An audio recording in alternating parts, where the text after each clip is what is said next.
welcome back to Fiddle Up. I'm Emerald Ray, and today I'm going to teach you a tune that I wrote called Beware of Bog Monsters. This is a fun tune that I wrote a little while back. It was a fun project for a friend who was making videos about hiking and asked me to write some tunes for it, just for YouTube, and he just wanted some background music, and so I wrote him some tunes. And so this was inspired by a hiking trip that I had taken and just sort of imagining some bog monsters in this particular bog that I passed by. And so it's just kind of a wild tune and needed a crazy name. And, you know, I felt like this name was really fitting for this particular tune. So it's really not hard. It's only tricky in that it's got some funky little triplet passages in it. But it's not hard. It's one of these kind of jam along kind of tunes. And the chords are really easy as well. It's one of those ones that can be reharmonized really, really easy. So the A part is super simple.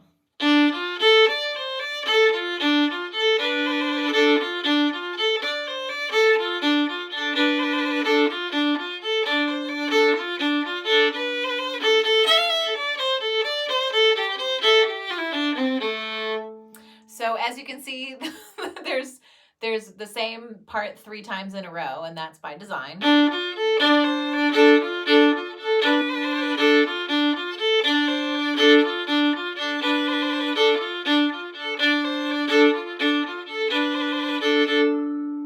So what I'm kind of going for with the bowing is dum bum bum bum bum bum bum bum.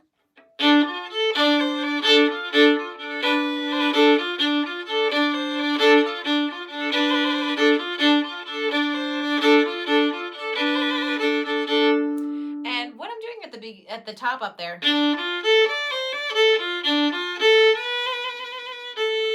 throwing a couple of extra trills in there, just to, you know, that's not particularly you know, Celtic or Americana style. That's kind of a little bit more like klezmer or some other Middle Eastern styles, or even Scandinavian music. But I like throwing it in this tune. I feel like it adds to the wildness of it.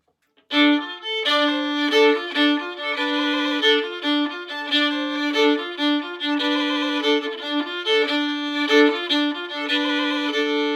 I think with the trills, I'm going for at least 2 or 3, if not more. I'm kind of letting it go crazy there to see if I can throw some more in. And then the last phrase is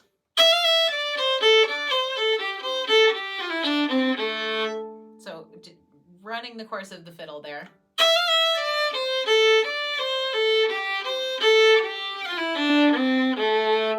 So with the bowing there, I'm going. So it's a little 1 down and 3 up thing.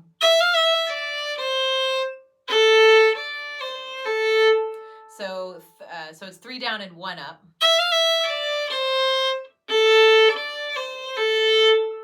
You see how that works?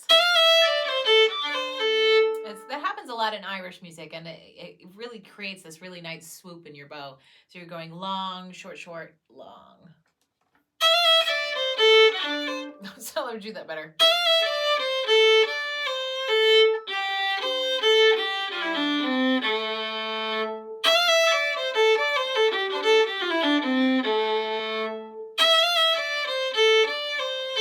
And then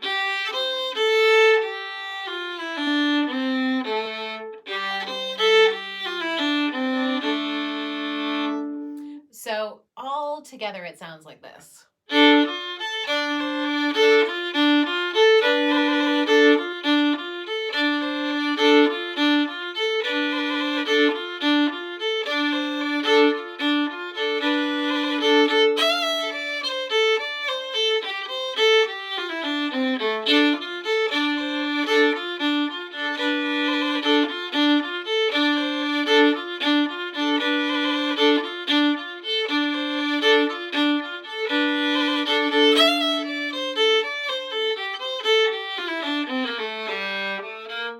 When you go into the B part, we're going to go all the way down to the G.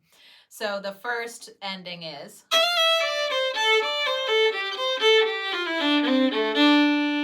to get into the top of the A part. And the second ending is.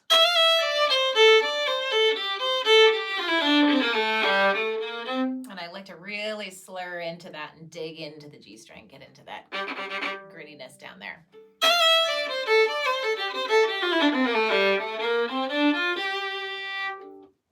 Okay, so let's try that whole A part a little bit faster because I really want to get us into that dun dun dun dun kind of feel.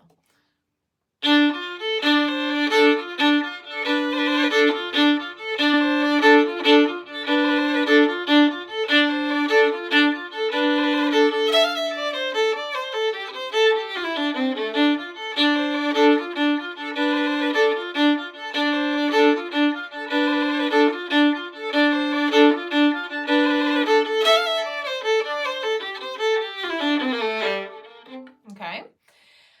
One more thing I want to add that I really love to add. So because we've got this repeating part that happens 3 times, there's almost kind of a little bit of rules about that in composition. If you kind of study formal composition in some way, you will hear that you shouldn't repeat something more than 2 or even 3 times. Like 3 times is the max. You should definitely change it after 3 times.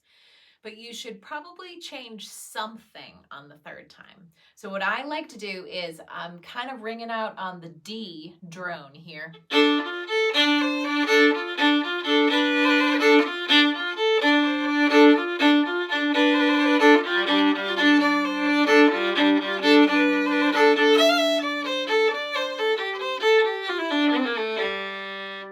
So I'll show you how that works in context because I don't tend to do it the first time. I kind of let the first time go all 3 times just on the D. And then when I do the repeat of the A part, then I ring out that G and it just kind of provides a little relief. You know what I mean? It breaks up that D for a second and it actually anticipates the fact that the B part is in G minor. So it's kind of a little bit of a hearkening kind of move. So this is what it sounds like fast. Do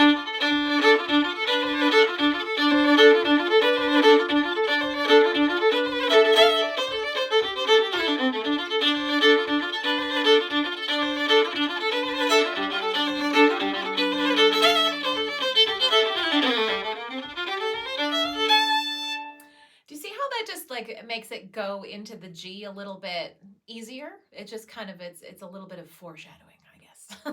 So let's go into the B part. So here, let's go down right from that run of neighbor notes all the way down there. If you want to know what neighbor notes are, check out the ornamentation section. There's a video on neighbor notes and how to use them in a scale. I mean, it's pretty at this level, it's pretty obvious.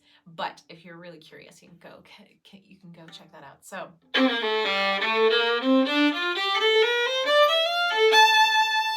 So this is just climbing the ladder.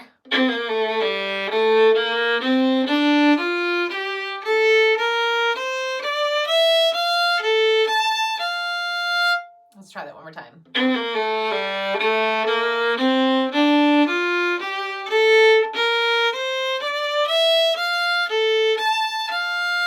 So that last part might be a little bit tricky after all of that. So just don't forget to go to the A.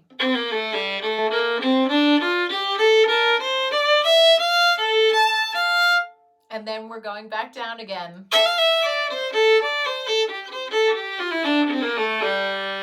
So that is the end of the A part. As you can see, I've just stolen that and put that in a different place in the B part, which is something that happens in tunes pretty often.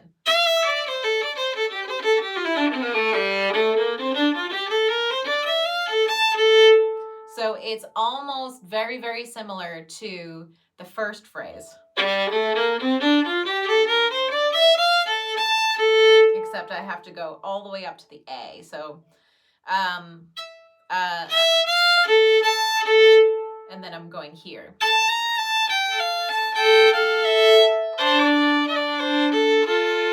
So up to the A on the E string up here.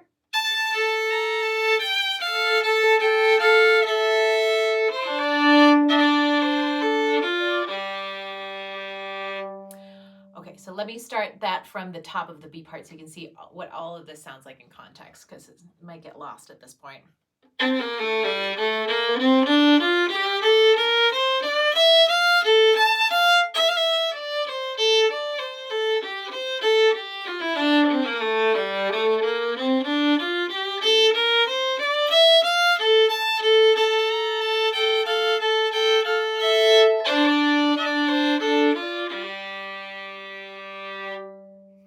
And sometimes I don't play all of those notes, as if you may have heard in the first version when I was playing it really fast. Sometimes I leave it at a couple notes out of there just to give it some emphasis, but it's basically the same thing.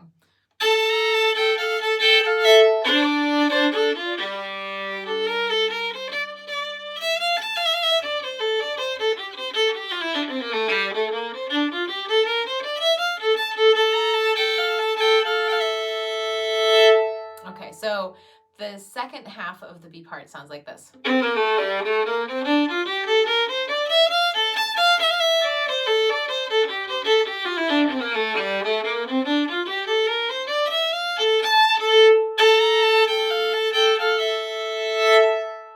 Okay, so that's easier than the first time. So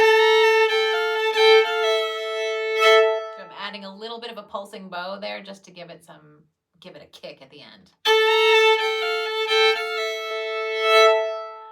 And sometimes I like to go up and hit a double harmonic at the top. That is something I do all the time. It's one of my classic go-to moves. If you can do that, don't worry about it. You could just do an E at the top if you wanted to, but I like to hit a double harmonic. And what that is if you hit a harmonic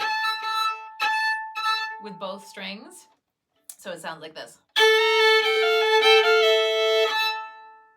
And you can slide it a little bit like I just did, and it just gives this ring. So you can slide into it like I just did, or you can just hit it, whatever you feel like doing. Or you don't have to do it at all. That is completely optional. I do a double harmonic a lot. I do it all. It's one of those things that I probably do a little bit too much of, but it's kind of part of my shtick, and I like it. So it's fun to do. You know, it's one of those things that's too much fun to do, and I probably do too much, but that's okay. So here we are at the end of the B part. Let's go to the beginning of the B part and play all of this together. So.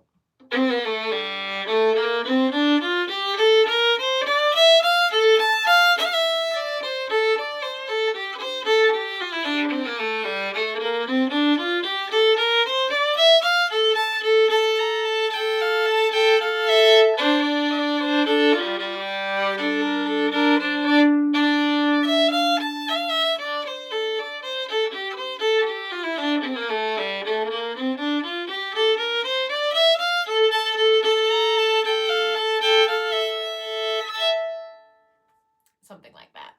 So I had a trill at the top. Again, there's not much going on for ornamentation. You don't have time. There's a lot of notes. So I was adding a... Only because, you know, it's because it kind of adds a little sparkle at the top, and I think it needs it. So let's start from that again and play the B part a little bit faster.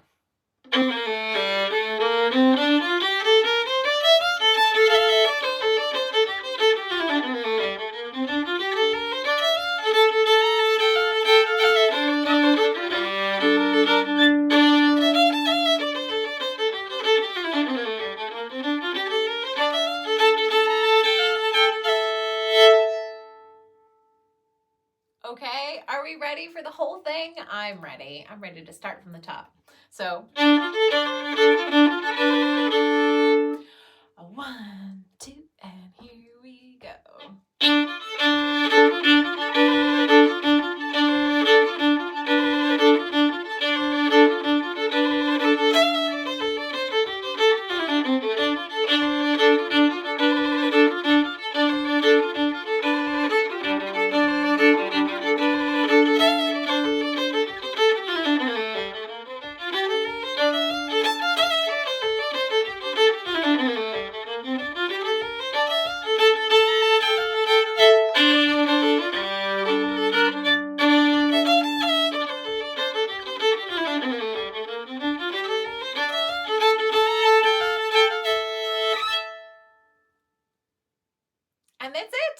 and then you can start again from the top if you want to, or just play it once, whatever.